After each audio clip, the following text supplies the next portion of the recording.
20 years ago this month, the TV legend stepped down as host of The Tonight Show. He'd been on the air an amazing 30 years, and to mark the occasion, PBS will air a special documentary called Johnny Carson, King of Late Night. Here's a peek. If you couldn't figure out how to be an adult male in this country in those years by watching those two guys, you were hopeless. I mean, that was it. You know, these are the two guys you and your buddy wanted to be if you ever got to go to a cocktail party. I mean, that relationship, you know, Big Ed, who ought to know better and is pretending he doesn't, and Johnny, the smarter, better-looking, funnier of the two. I guess it's classic, similar Laurel and Hardy kind of a thing. And joining us now is the film's director, producer, and writer, Peter Jones. Great to have you with us, Peter. Thank you. Good morning. Thanks for being here, Peter. You know, it's funny because after we went off the air then, we were just talking about this, it was difficult to find. I mean, you couldn't watch him. That was before online. And so, I mean, I would look for clips of Carson. It was tough to find them. Right. Now, finally, they have this database where you can watch. Yeah, you can type in your favorite.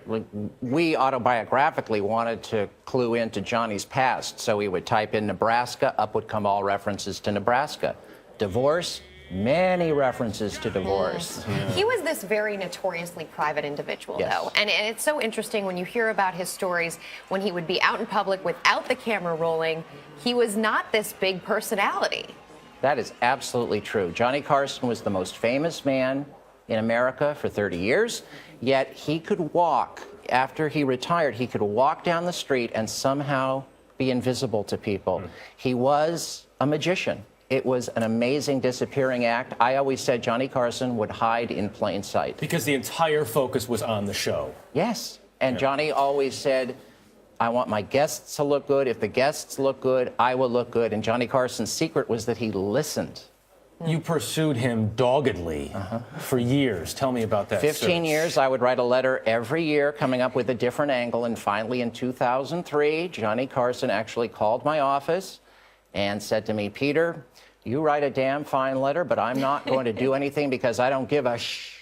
Yeah, thank you. Okay. Thank you And for not letting us speak he didn't want to cooperate, and it took me 5 years after he had passed away to convince his family that, you know, even Johnny Carson will be forgotten if something is not done.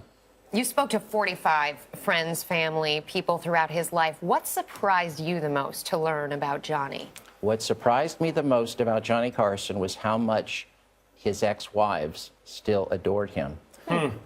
We had a screening a few nights ago here in New York, and his third wife, Joanna, came.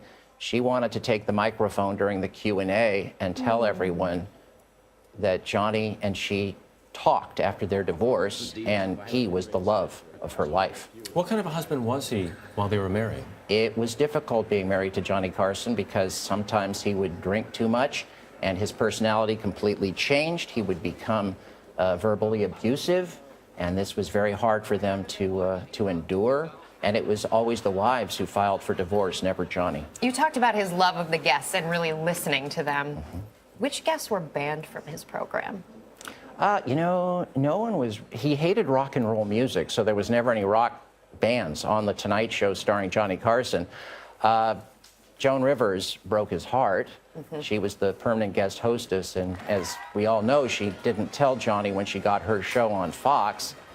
She was permanently banned, and he never. Huge falling out. That shattered Johnny Carson in a way that even his broken marriages did not. Peter Jones, it is genius stuff. He was a genius broadcaster. We can't wait to watch. Thank you. Thank you very much.